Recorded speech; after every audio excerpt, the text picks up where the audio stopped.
Hello there and welcome back to another edition of the Hot Lap Classic Remastered. This time we're taking a look at the 1999 Vauxhall Tigra 1.6i. We've had the Opel Tigra go around a while ago. This time it is the turn of the Vauxhall. And because it's a Vauxhall, it is wearing the racing modification, and thanks to GT2 Plus there is a bit of a bug that happened with the Vauxhall cars fixed. So in the terms of the Corsa and the Tigra, both of them were missing turbo kits in the base game. Now, in the case of the Corsa, as we've seen when it went round the track sans turbo, that hurt it greatly, because that car only made about 120 odd horsepower. In the case of the Tigra, though, not so much, because the Tigra, interestingly enough, I think it's the only car I've seen that actually does this. It has the same amount of power naturally aspirated and turbocharged. So NA Stage 2 will take it to 240 horsepower.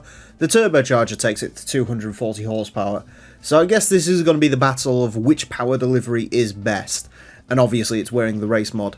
In terms of the Tigra, unlike every other sort of Opel / Vauxhall in the game where the race mods are identical, in the case of the Tigra there is actually a bit of a palette swap. So if you see the Opel Tigra race mod, that is white and yellow, well as this one is white and blue. So anything that was yellow on the old Tigra is blue on this one, including the wheels as well, which I think is a fantastic touch. So yeah, it's a very simple race mod. I mean, it literally just says Vauxhall and Mobile 1 on it, but it's still quite a cool one, although it's a weird place to put the Vauxhall logo considering it's right over the door handle.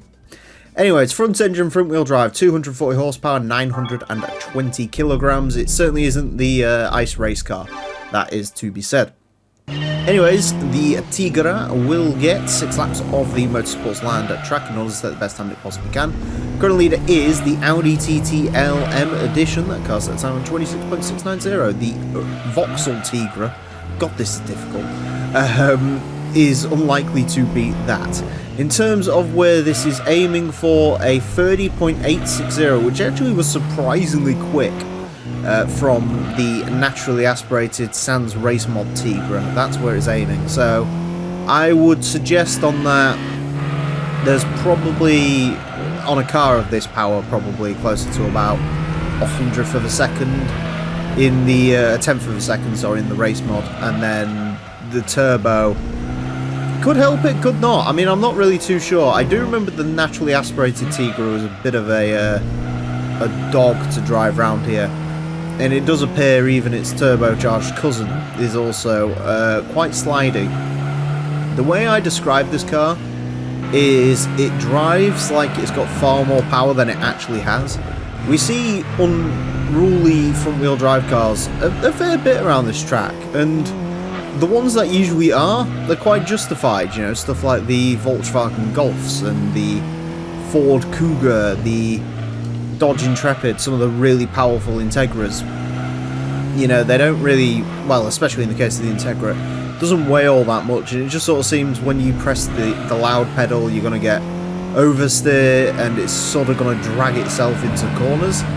This drives like that, but like a light version of that, because obviously this has not got mammoths worth of power, it's only got 240 horsepower, so it just has little slides. But of course the problem with that is the less power you have, you know, going sideways in something like a 700 horsepower Dodge Viper GTS isn't ideal, and it will cost you lap time, but it will cost you significantly less lap time than going sideways in something like this will. I'm going far too late on the brakes into that first corner. I just keep following the ghost. I need to stop doing that. It is a bit of a habit, you'll notice, on this series. I am an absolute... I do it in, like, it's not even just this series. I do it in, like, if you've ever raced... Well, none of you probably have, unless any of you were from the old BTCO league. I seem to just pick up the driver habit of whatever's in front of me, and that also happens in this series with following the ghost around, even though the ghost is literally me. So yeah, minimize the sliding out of that corner, which we did. Can we get a good final sector? To the line. It is a... wow, okay. That shouldn't have been that quick. Oh god, it's one of these. Fantastic. Well, it's another Vauxhall that's just inexplicably quick. First it was the Astra, which was like almost an under 30 competitor when it didn't have any right to be.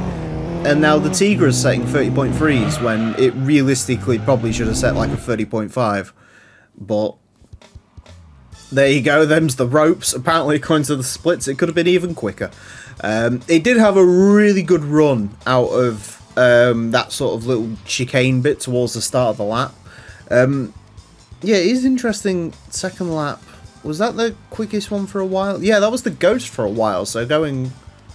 Maybe I only went slightly wide and I was going like far too wide because I was trying to beat the Ghost into the corner, I'm not too sure. But either way, that's a shock. A 30.392 places this into 169th place. Goes in between the Lotus Esprit Sport and the Toyota Supra RZ. The Vauxhall Tigra is quicker than the quickest Supra that we've had so far. Yeah. It's quicker than the Tommy Kyra M30 GTS, the Toyota Aristo, the Silvia Qs that was also ridiculously quick, and the TRD 2000 GT. Fortunately, I mean, it loses out to the Civic Ferio, and, you know, I mean, it's getting towards like Audi A3 and FTO GPX, which is absolutely cars that it has no right to beat.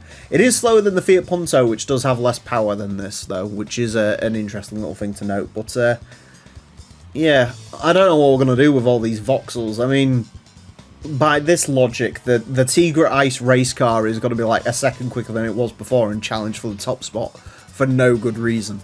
Who knows? Maybe that will happen. You'll have to wait and see.